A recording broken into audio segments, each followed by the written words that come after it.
30년이라는 시간이 얼마나 긴지 막상 마지막 날이 되니 실감이 났어요. 책상 서랍을 정리하는데 손이 자꾸 멈췄습니다. 낡은 사원증, 10년 전 회식 사진, 구겨진 명함들. 하나하나가 다 추억이었죠. 동료들이 박수를 쳐주며 건넨 꽃다발을 받는 순간 목이 메어왔어요. 수고 많으셨습니다, 부장님. 젊은 후배의 밝은 목소리가 귓가에 맴돌았어요. 부장님 이제 그 호칭도 오늘까지구나 싶었습니다. 퇴직금 통장을 받아든 손이 미세하게 떨렸어요. 3억 2천만 원. 30년을 매일 아침 7시에 출근하고 야근하고 주말에도 일하며 모은 돈이었죠. 집으로 돌아오는 지하철 안에서 통장을 가만히 내려다봤습니다. 이 돈으로 뭘 할까 생각만 해도 가슴이 두근거렸어요. 여보, 나 퇴직금 나왔어. 현관문을 열자마자 건넨 말에 아내가 환하게 웃었어요. 고생했어요, 정말. 저녁 식탁에 마주 앉아 아내와 통장을 함께 들여다봤습니다. 결혼 25년 만에 처음 보는 큰 금액이었죠. 우리 여행 한번 가볼까요? 아내가 조심스럽게 꺼낸 말이었어요. 평생 알뜰하게 살아온 사람이 처음으로 하는 제안이었습니다. 유럽 같은데 말이에요. 당신이랑 나 둘이서만요. 아내의 눈빛이 반짝였어요. 결혼 후 단 한 번도 해외여행을 가본 적 없었죠. 신혼여행도 제주도 2박 3일이 전부였으니까요. 좋아. 가자. 파리도 가고 런던도 가고. 그렇게 말하는 내 목소리에도 설렘이 묻어났습니다. 아내는 그날 밤 여행 책자를 꺼내 들었어요. 형광펜으로 줄 그으며 행복해하는 모습이 참 오랜만이었습니다. 주말 아침 초인종이 울렸어요. 문을 열자 형님이 서 있었습니다. 반가운 마음보다 먼저 불안함이 밀려왔죠. 야, 동생. 집에 있네? 형님은 거실로 성큼성큼 들어왔어요. 형수도 함께였습니다. 형님 무슨 일이세요? 아, 그냥 동생 얼굴 보고 싶어서 왔지. 하지만 형님의 표정에서 다른 목적이 느껴졌어요. 30년 넘게 형제로 살아오면서 생긴 직감 같은 거였죠. 커피를 내오는 아내의 손이 조금 굳어 있었습니다. 아내도 알고 있었어요. 형님이 이렇게 먼저 찾아올 때는 항상 무언가를 요구할 때였으니까요. 퇴직했다며? 퇴직금 많이 받았겠네. 역시나였습니다. 인사치레도 제대로 끝나기 전에 본론으로 들어가는 형님이었죠. 가슴 한편이 서늘해졌어요. 동생아, 우리 가족여행 가자. 형님이 환하게 웃으며 말했어요. 가족여행요? 그래. 형제끼리 언제 한번 제대로 놀아봤냐? 우리 집 식구들이랑 너네 집 식구들이랑 다 같이 말이야. 형수가 거들었습니다. 맞아요, 아우님. 요즘 가족 단위로 패키지 여행 많이 가던데 우리도 한번 가봐요. 제주도 5일 온 가족이 함께. 형님은 벌써 일정까지 찾아놨더군요. 경비는 반반 하면 되잖아. 우리 가족 넷에 너네 가족 셋이니까 뭐 비슷하게 나누면 돼. 계산기를 두드리는 형님의 손놀림이 야무졌어요. 1인당 150만 원이면 되겠네. 그럼 너네는 450, 우리는 600 정도? 순간 머릿속이 하얘졌습니다. 내 퇴직금으로 내가 30년 모은 돈으로 형님 가족 여행비를 대라는 거였죠. 형님 저희는 저희끼리 여행 계획이. 야, 그게 뭐가 중요해. 형제끼리 의리가 있어야지. 의리라는 단어가 가슴에 비수처럼 꽂혔습니다. 동생아, 솔직히 말할게. 형님의 목소리가 낮아졌어요. 형이 요즘 좀 힘들어. 사업이 안 풀려서 말이야. 근데 애들 대학 등록금도 내야 하고 집사람도 스트레스 받고 있고. 또 시작이구나 싶었습니다. 평생 듣던 말이었으니까요. 그래서 말인데 퇴직금 중에서 5천만 원만 빌려줄 수 있겠냐? 커피잔을 든 내 손이 멈췄어요. 아니, 빌리는 게 아니라 투자라고 봐야지. 형이 사업 제대로 되면 2배로 갚을게. 형수도 거들었습니다. 아우님, 우리가 언제 갚을 거 안 갚았어요? 이번엔 진짜 확실한 거예요. 확실하다는 말 지난 20년간 최소 10번은 들었던 것 같았어요. 아내가 제 손을 꼭 잡았습니다. 떨리고 있었죠. 형님, 죄송한데 이번엔 정말 어렵습니다. 저희도 계획이. 야, 형이 이렇게 사정하는데 그게 말이 되냐? 형님의 목소리가 커졌어요. 거실 공기가 무겁게 가라앉았습니다. 형님이 처음 손을 벌린 건 제가 결혼하기 직전이었어요. 동생아, 사업 자금 좀 빌려줘. 3개월 안에 꼭 갚을게. 그때 빌려준 돈이 1천만 원이었습니다. 결혼 자금으로 모아둔 돈의 절반이었죠. 3개월이 지나고 6개월이 지나고 1년이 지났어요. 형님, 그때 빌려드린 돈. 아, 미안하다. 요즘 너무 어려워서. 조금만 더 기다려줘. 결국 그 돈은 돌아오지 않았습니다. 신혼집도 월세로 시작했어요. 아내가 이해해줬지만 그 눈빛 속 실망을 나는 알고 있었죠. 그 후로도 계속이었습니다. 차 할부금이 밀려서 500만 원. 애 학원비 때문에 300만 원. 집사람 병원비가 700만 원. 매번 급하다고 꼭 갚겠다고 했지만 돌아온 건 단 한 푼도 없었어요. 어느새 형님에게 빌려준 돈이 5천만 원을 훌쩍 넘어 있었습니다. 한 번도 제대로 받아본 적 없이 말이죠. 결혼식 날은 평생 잊을 수 없어요. 하객들이 축의금을 내고 방명록에 이름을 쓸 때 형님 가족은 빈손으로 들어왔습니다. 야, 형제끼리 그런 거 따지냐. 마음이 중요하지. 형님은 웃으며 말했지만 주변 친척들의 시선이 따가웠어요. 더 치욕스러웠던 건 피로연 자리였습니다. 형수가 친척들에게 이렇게 말하더군요. 우리 시동생 대기업 다녀서 퇴직금 엄청 받을 거예요. 축의금 정도야 뭐. 내 결혼식에서 내 퇴직금 이야기를 하는 형수의 모습이 믿기지 않았어요. 신부 대기실에서 아내가 조용히 울고 있었습니다. 괜찮아요. 형님이 원래 그러시나 봐요. 아내의 위로가 더 마음 아팠죠.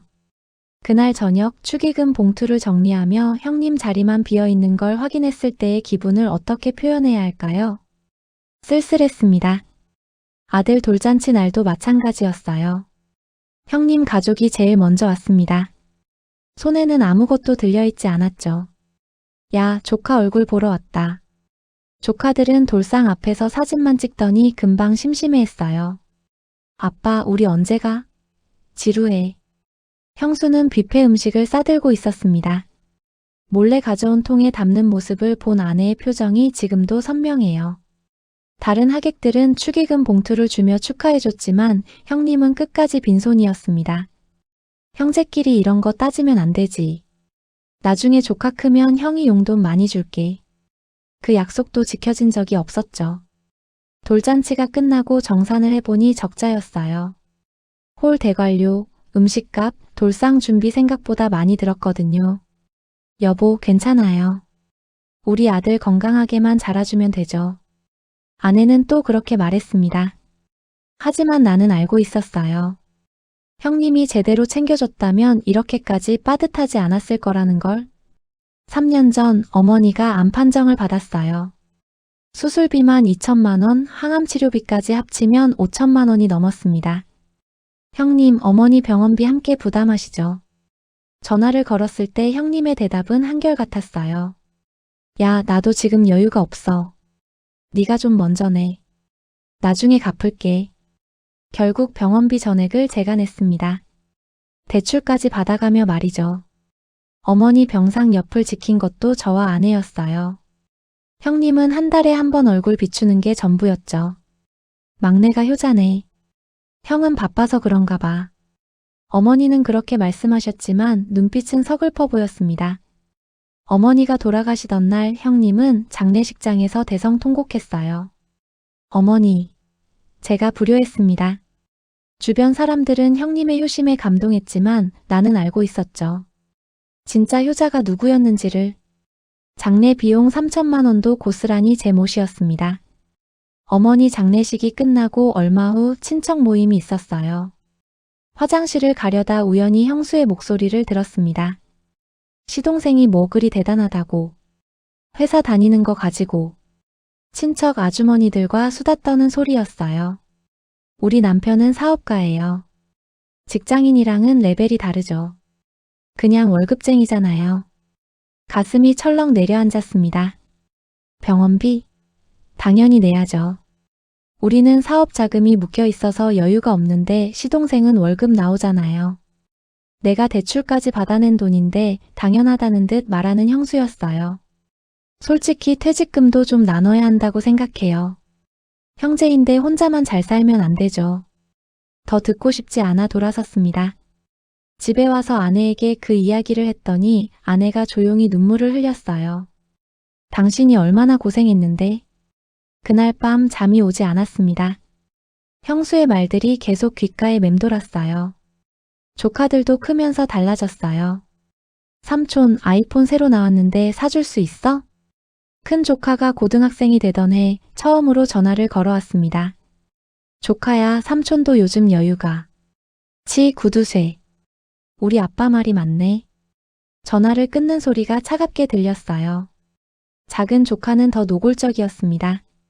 삼촌네 집 왜 이렇게 작아? 우리 집은 33평인데. 명절에 우리 집에 왔다가 한 말이었죠. 삼촌 차도 낡았네. 우리 아빠 차는 수입차인데. 아내가 정성껏 준비한 음식도 제대로 먹지 않았어요. 엄마가 해준 게 더 맛있어. 그렇게 말하며 핸드폰만 들여다보는 조카들을 보며 생각했습니다. 이 아이들에게 나는 뭘까? 돈 줄 때만 찾는 호구 삼촌일 뿐인가? 우리 아들은 조카들과 놀고 싶어 했지만 조카들은 상대도 안 해줬어요. 너네 집 게임기 없잖아. 재미없어. 그 말을 듣는 아들의 표정이 아직도 눈에 밝힙니다. 아내는 참 많이 참았어요. 형님 가족이 올 때마다 정성껏 음식을 준비했고 무시당해도 웃으며 넘겼죠. 하지만 어느 날 밤 침대에서 조용히 우는 아내를 봤습니다. 여보 왜 그래? 아니에요, 괜찮아요. 손등으로 눈물을 닦는 모습이 너무 안쓰러웠어요. 형수님이 저보고 그랬대요. 남편 월급이나 잘 관리하라고. 친척 모임에서 들은 이야기였습니다. 자기는 사업가 부인이라 바쁜데 나는 한가해서 좋겠다고. 아내는 파트타임으로 일하며 집안일까지 도맡아 하고 있었어요. 한가할 리가 없었죠.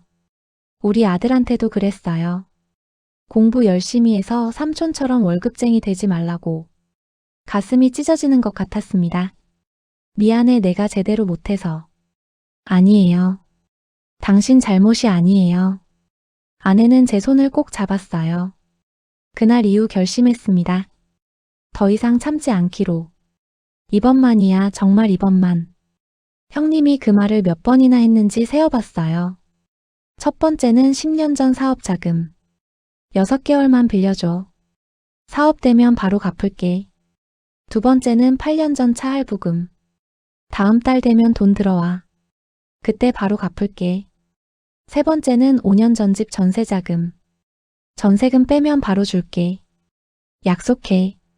매번 이번만, 곧 바로라는 단어를 붙였지만 지켜진 약속은 단 하나도 없었어요.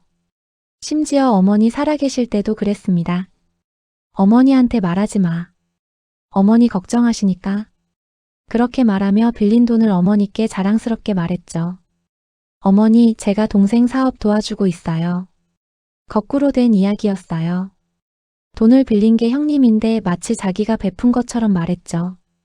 어머니는 그걸 믿으셨고 형님을 대견해 하셨습니다.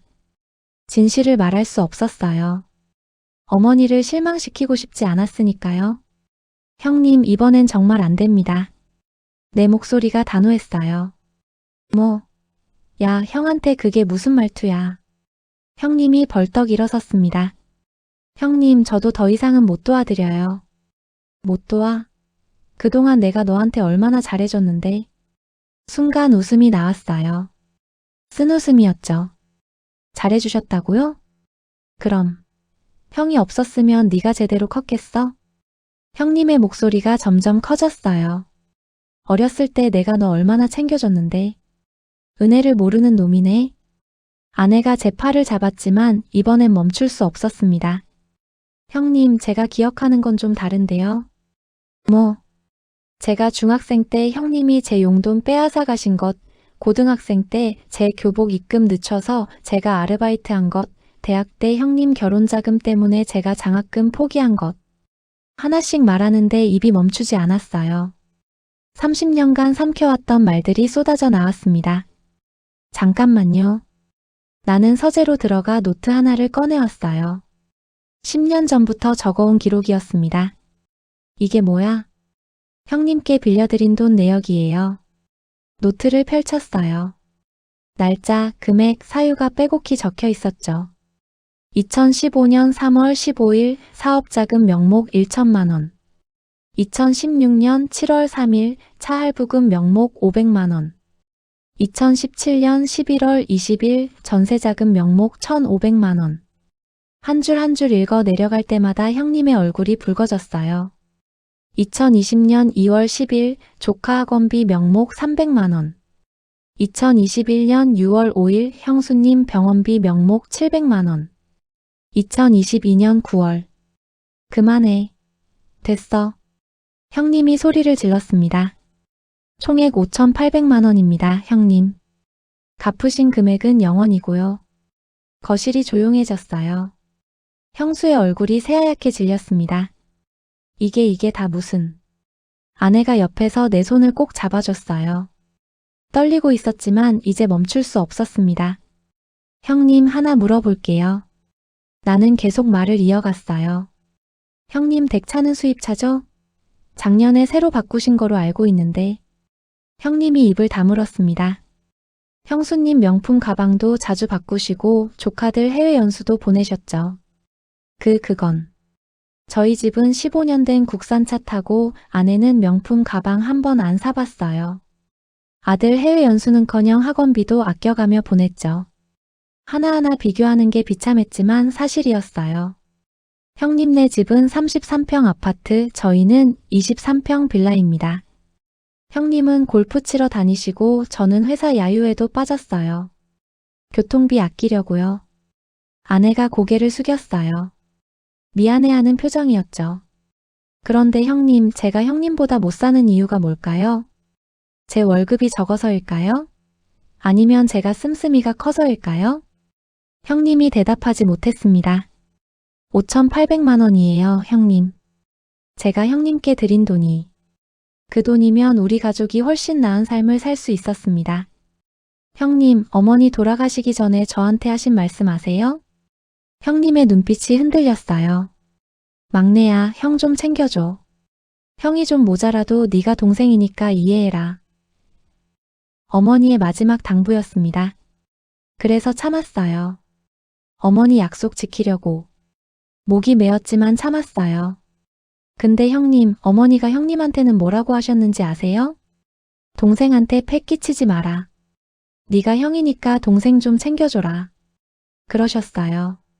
어머니 임종 전날 형님이 잠깐 자리를 비운 사이 들은 말씀이었죠. 어머니는 다 아셨어요. 형님이 저한테 얼마나 의지하는지, 제가 얼마나 힘든지. 그래서 형님한테 그렇게 당부하신 거예요. 하지만 형님은 지키지 않으셨죠. 형님의 눈에 눈물이 고였습니다. 어머니 병원비도 장례 비용도 전부 제가 냈어요. 형님은 장례식장에서 우시기만 하셨죠. 그게 나도. 형님, 어머니 유언 지키세요. 이제라도. 그때 조카들이 방에서 나왔어요. 아빠, 뭐 하는 거예요? 시끄러워서. 큰 조카가 짜증 섞인 목소리로 말했습니다. 아, 너희는 들어가 있어. 형님이 손사래를 쳤지만 나는 말을 이었어요. 조카들도 들어야 할 것 같네요. 야, 애들 앞에서 무슨. 조카들아, 너희 아빠가 삼촌한테 빌린 돈이 얼마인지 아니? 조카들이 어리둥절한 표정으로 쳐다봤어요. 5,800만 원이야. 한 푼도 안 갚으셨어. 엄마. 그 돈으로 너희 학원비 냈고, 너희 해외 연수 보냈고, 너희 아빠 차 샀어. 형수가 조카들을 데리고 가려 했지만 조카들은 움직이지 않았습니다. 삼촌네 집이 왜 작은지, 삼촌 차가 왜 낡았는지 이제 알겠니? 큰 조카의 얼굴이 붉어졌어요. 너희가 삼촌을 무시할 자격이 있다고 생각하니? 삼촌이 없었으면 너희는 그 학교도 못 다녔을 거야. 진실을 아는 순간 조카들의 표정이 변했습니다. 형님, 아까 의리 얘기하셨죠? 나는 형님을 똑바로 쳐다봤어요. 의리가 뭔지 아세요?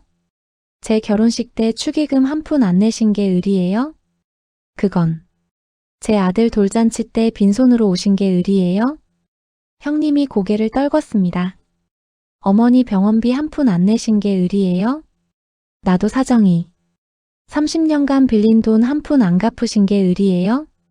목소리가 떨렸지만 멈출 수 없었어요. 저는요, 형님. 30년간 의리 지켰어요. 형님이 힘들 때마다 도와드렸고, 조카들 챙겨줬고, 형수님 무시해도 참았어요. 그게 제가 지킨 의리였어요. 형님이 입술을 깨물었습니다. 근데 형님은요? 형님이 저한테 지킨 의리가 뭐가 있어요? 미안하다. 미안하다고 끝나는 게 아니에요, 형님. 이제는 진짜 의리가 뭔지 보여주세요. 형님의 어깨가 축 처졌습니다. 그냥 말로만 하는 게 아니에요. 나는 다시 서재로 들어가 서류 봉투를 꺼내왔어요. 이게 뭔데? 차용증이요. 형님이 서명하신 거. 봉투에서 종이들을 꺼냈습니다. 5장이었어요. 처음 3번은 구두로 빌리셨지만 나중엔 제가 차용증 받았어요. 형님의 얼굴이 창백해졌습니다. 2020년부터는 다 기록 남아있어요. 서명의 날인까지 하셨죠. 이걸 왜? 법적으로 받을 수 있어요, 형님. 이자까지 포함하면 더 많고요. 형수가 비명 비슷한 소리를 냈어요. 안 그럴 거예요. 저도 그러고 싶지 않아요. 서류를 다시 봉투에 넣었습니다. 하지만 형님이 계속 이런 식이시면 저도 방법을 찾아야겠죠. 동생아, 제발. 형님, 이제 그만하세요. 제발. 내 목소리가 떨렸어요. 더 이상 저한테 손 벌리지 마세요. 부탁이에요. 형님이 고개를 푹 숙였습니다. 그 모습을 보니 마음 한편이 무너지는 것 같았어요. 오늘부터 확실히 선을 긋겠습니다. 나는 또박또박 말했어요. 형님, 저는 더 이상 돈 빌려드리지 않아요. 가족여행도 함께 안 갑니다. 저희는 저희끼리 갈 거예요. 형수가 뭔가 말하려 했지만 내가 손을 들어 막았어요. 그리고 명절이나 집안 행사 때도 이제는 의무감으로 참석하지 않겠어요. 야, 그럼 형제관계를 끊자는 거야? 아니요. 진짜 형제관계를 시작하자는 거예요. 형님이 어리둥절한 표정을 지었습니다. 서로 존중하고 서로 배려하는 관계요. 한쪽이 일방적으로 주고받는 게 아니라 형님이 진심으로 변하시면 그때 다시 만나요. 그 전까진 거리를 두겠어요. 아내가 내 손을 더 꽉 잡았어요. 지지한다는 뜻이었죠. 제 가족을 지키는 게 우선이에요. 이해해 주세요. 형님은 아무 말도 하지 못했습니다. 형수는 눈물을 흘렸고 조카들은 멍하니 서 있었어요. 한참 후 형님이 입을 열었어요. 나도 힘들었어. 목소리가 떨리고 있었습니다. 사업이 안 풀려서 가족 먹여 살리기도 빠듯해서. 형님. 그래서 네가 안정적으로 월급 받는 게 부러웠고 의지하게 됐어. 솔직한 고백이었어요. 근데 그게 습관이 돼버렸나 봐. 내 도움이 당연한 것처럼 느껴졌어. 미안하다. 진짜 미안해. 형님이 고개를 숙였습니다. 하지만 형님, 미안하다는 말만으로는 부족해요. 알아.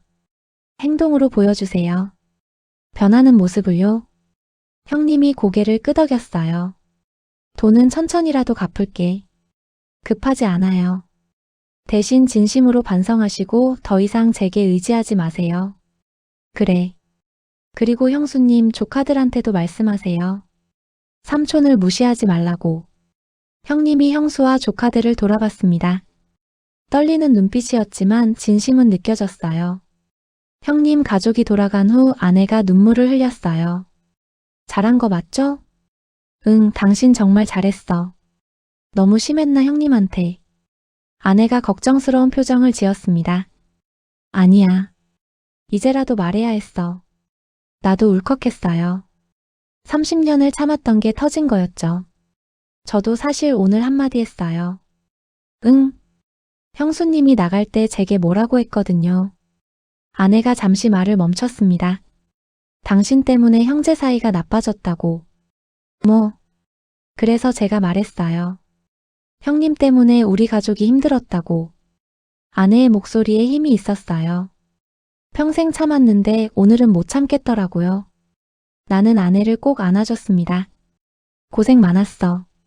정말. 우리 이제 우리끼리 행복하게 살아요. 아내의 눈빛이 맑아 보였어요. 처음으로 짐을 내려놓은 것 같은 표정이었습니다. 다음 날 형님 집에 전화가 왔어요. 큰 조카였습니다. 삼촌. 응, 무슨 일이니? 제가 죄송해요. 예상치 못한 사과였어요. 그동안 삼촌을 무시했어요. 잘못했어요. 목소리가 떨리고 있었습니다. 어젯밤에 엄마 아빠가 많이 싸웠어요. 아빠가 엄마한테 그동안 잘못했다고. 저도 생각해봤어요. 삼촌이 저희한테 얼마나 많이 해주셨는지. 괜찮아, 조카야. 아니요, 괜찮지 않아요. 저희가 너무했어요. 조카의 목소리에서 진심이 느껴졌어요. 삼촌, 기회를 주세요. 저희가 변할게요. 알았어. 천천히 보자. 전화를 끊고 나니 마음이 복잡했습니다. 아내가 물었어요. 누구였어요? 큰 조카. 뭐래요? 사과하더라. 아내가 놀란 표정을 지었어요. 어쩌면 변화의 시작일지도 모르겠다는 생각이 들었습니다. 하지만 형님은 달랐어요. 며칠 후 또 전화가 왔습니다. 동생아, 그때는 내가 좀 그랬다. 그래도 형제인데. 형님 말씀드렸잖아요. 거리를 두겠다고. 야, 그래도 그렇지. 이번엔 진짜 급한 일이. 전화를 끊었어요. 문자가 왔습니다. 동생아, 제발 좀 도와줘. 이번만. 또 이번만이라는 말이었어요. 답장하지 않았습니다. 형수한테서도 문자가 왔어요. 아우님, 우리가 잘못했어요. 근데 애들 등록금이. 역시 답장하지 않았어요. 아내가 걱정스럽게 물었습니다. 이렇게까지 해도 되는 걸까요? 이렇게라도 해야 돼. 안 그러면 또 똑같아질 거야. 마음이 아팠지만 확고했어요. 며칠간 전화와 문자가 계속 왔지만 모두 무시했습니다. 그렇게 한 달이 지났어요. 연락이 뚝 끊겼습니다. 조용했지만 편안했어요. 친척들한테서 전화가 오기 시작했어요. 야, 형한테 좀 그러는 거 아니냐? 큰아버지였습니다. 형이 좀 모자라도 동생이 챙겨줘야지. 큰아버지, 저도 제 가족 있어요. 그래도 그렇지. 이모한테서도 연락이 왔어요. 내 형님이 요즘 많이 힘들어 하신대. 동생이 좀 이해해줘야지. 이모 30년 동안 이해했어요. 이제는 저도 제 삶을 살고 싶어요. 친척들은 대부분 형님 편이었어요. 나이가 많으니까 형이니까. 하지만 몇몇은 달랐습니다. 작은아버지가 전화하셨어요. 잘했다. 네가 너무 오래 참았어. 형 녀석 원래 저래. 내 아버지 살아계실 때도 맨날 손 벌렸거든. 그 말에 위로가 됐어요. 고모도 응원해 주셨습니다. 내 마음 이해한다. 가족이라고 다 용서해 줄 순 없는 거야. 모두가 반대하진 않았어요. 한 달 반이 지나자 마음이 가벼워졌어요. 형님 걱정을 안 해도 되니까, 전화 올까봐 불안하지 않아도 되니까. 여보, 여행 예약할까요? 아내가 환하게 웃으며 물었어요. 그래, 하자. 유럽 3주 패키지를 예약했습니다. 파리, 런던, 로마. 우와, 진짜 가는 거예요? 아내의 눈이 반짝였어요. 응, 진짜 가는 거야. 퇴직금 중 일부를 쓰는 거였지만 전혀 아깝지 않았어요. 오히려 뿌듯했습니다. 당신 고생한 거 생각하면 이 정도는 해줘야지. 저야말로 당신이 고생했죠. 아들도 좋아했어요. 아빠, 엄마. 다녀와서 사진 많이 보여주세요. 대학생이 된 아들이 환하게 웃었습니다. 너도 방학 때 친구들이랑 여행 가렴. 돈 줄게. 진짜요? 와. 우리 가족의 웃음소리가 집안에 가득 찼어요. 이런 게 진짜 행복이구나 싶었습니다. 인천공항에 도착했을 때의 설렘이란. 여보, 떨려요. 아내가 내 팔을 꼭 잡았어요. 나도. 25년 만에 첫 해외여행이었습니다. 비행기에 올라 창밖을 보는데 가슴이 벅차올랐어요. 형님한테 휘둘리지 않고 이렇게 올 수 있어서 다행이야. 파리에 도착한 첫날 에펠탑 앞에서 아내와 사진을 찍었어요. 행복해요, 여보. 아내의 눈에 눈물이 맺혔습니다. 나도. 런던에서는 뮤지컬을 보고 로마에서는 트레비 분수에 동전을 던졌어요. 다시는 형님 때문에 스트레스 받지 않게 해주세요. 그렇게 기도하며 던진 동전이 물속으로 사라졌습니다. 매일매일이 꿈 같았어요. 형님 생각은 가끔 스쳤지만 후회는 없었습니다. 아내의 행복한 얼굴을 볼 때마다 잘한 결정이었다는 확신이 들었어요. 3주가 순식간에 지나갔습니다. 한국에 돌아왔을 때 집에 택배가 하나 와 있었어요. 발신인을 보니 형님이었습니다. 뭘까 싶어 열어봤더니 편지와 통장이 들어 있었어요. 동생에게. 그동안 미안했다. 진심이야. 많이 반성했어. 내 말이 다 맞았어. 이 통장에 매달 조금씩 넣고 있어. 50만 원씩이지만 꼭 갚을게. 시간이 걸리더라도 끝까지 책임질게. 조카들도 많이 반성했어.